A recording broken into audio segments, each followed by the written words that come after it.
we were the first people from out of town to sign up. When we finally arrived, there were 3 artists in Lower Town, and 4 or 5 we had heard that were coming. After a year, there were 8, then there were 16, then there were 32. It grew geometrically.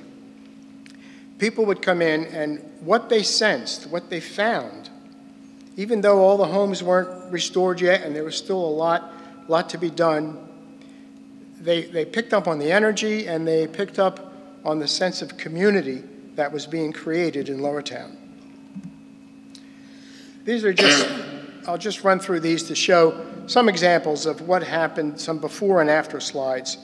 As I said, that's the house that my wife and I bought. After, you can see a little structure in the back. That's my studio and gallery. And we were told that was the first new construction. This was in 2002. That was the first new construction in Lower Town in 25 years. This is another before and after. This couple came from the Northwest, from Oregon.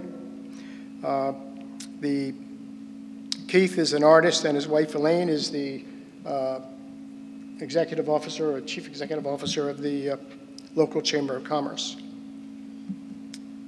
And that's one of Keith's paintings. He's an excellent painter, very meticulous, paints in acrylics and watercolor. This is a delightful little Queen Anne's cottage.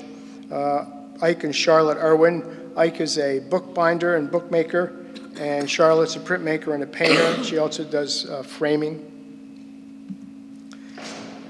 When Mark first showed me this structure, now this before picture is actually an after picture, because when I first saw it, there was no roof on it, or half the roof was gone. And Mark is driving me around saying, now there's these fixer-uppers.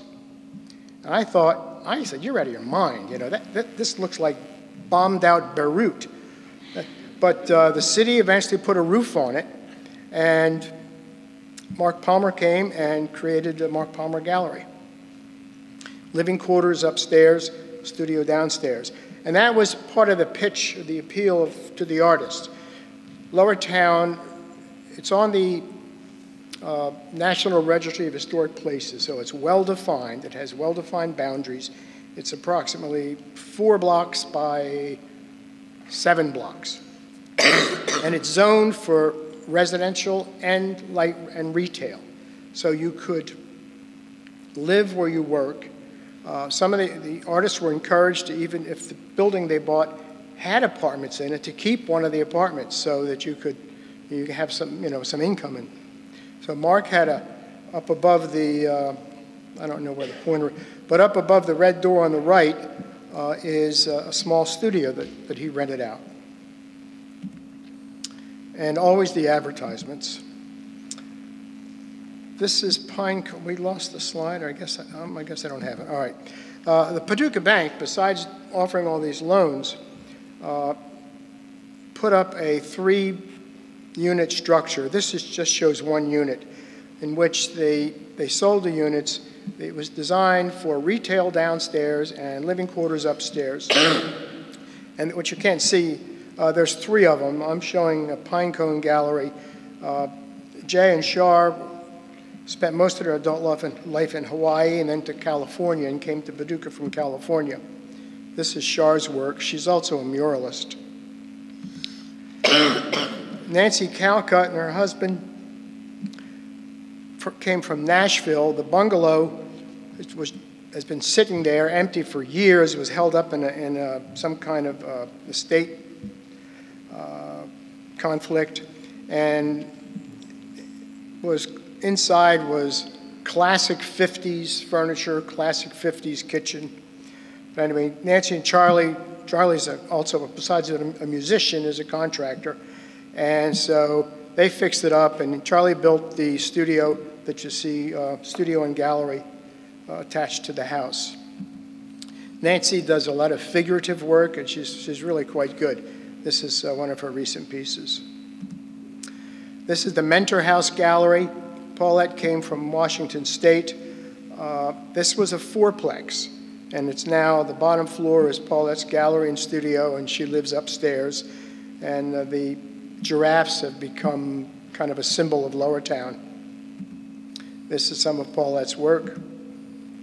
The Egg and I also had been a fourplex, and there's now a studio and living quarters downstairs and a small gallery, and they also have a guest facilities.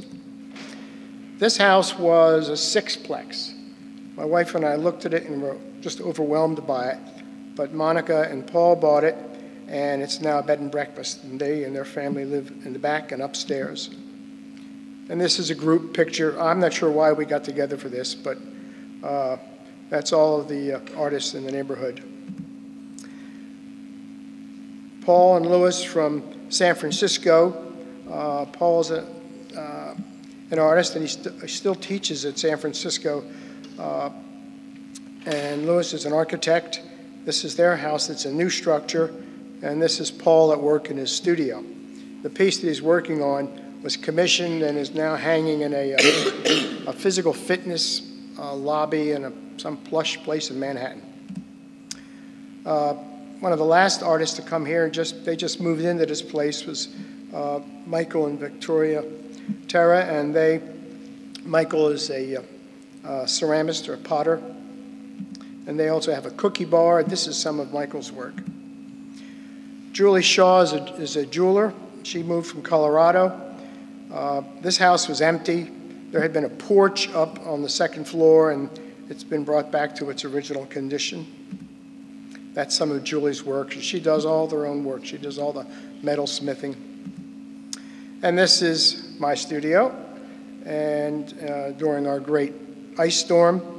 And to the right is the entrance to my gallery, and that's Delia. We have 9 whippets. And people ask me if I love dogs, and my answer is I love my wife. She has 9 whippets. But Delia decided she was going to be my dog, so she's with me all the time. This is one of my pieces. It's acrylic, and it's 48 inches by 60 inches. So why would 50 artists and more come from all over the country, travel halfway across the country to a city or a town that they never heard of before? I mean, you know, what drew them here, and why would they do that? I know this is the pink slip on the door was the demolition notice, and I know that when my wife sent that picture to her friends, I'm convinced there were at least 2 contracts out on me. They could not believe that I would take her to Paducah, to a place like that. But to understand how 50 artists could come to Paducah, you have to understand something about artists. Now, I don't think artists aren't particularly special people, and some of the attributes that they have aren't unique just to artists, but I think as a group you'll find more of these in artists. And I've listed them, and it's certainly a deep trust in themselves, a willingness to mine their own imagination and their intuition, a willingness to take risks, a willingness to push the boundaries of not only their own lives, but their work. And if you think about it, you need to have almost a sense of fearlessness. I mean, you can't be afraid and then go up on a stage and perform. You can't be afraid of what you think of your work and then put it out for everyone to see. And these are the things that I think are important that the artists bring to the community. They see things differently. And I put this up simply because I see grimy industrial skylines, and I think they're beautiful. And I hope that slide does justice to it. But it's this spirit that artists bring to a community.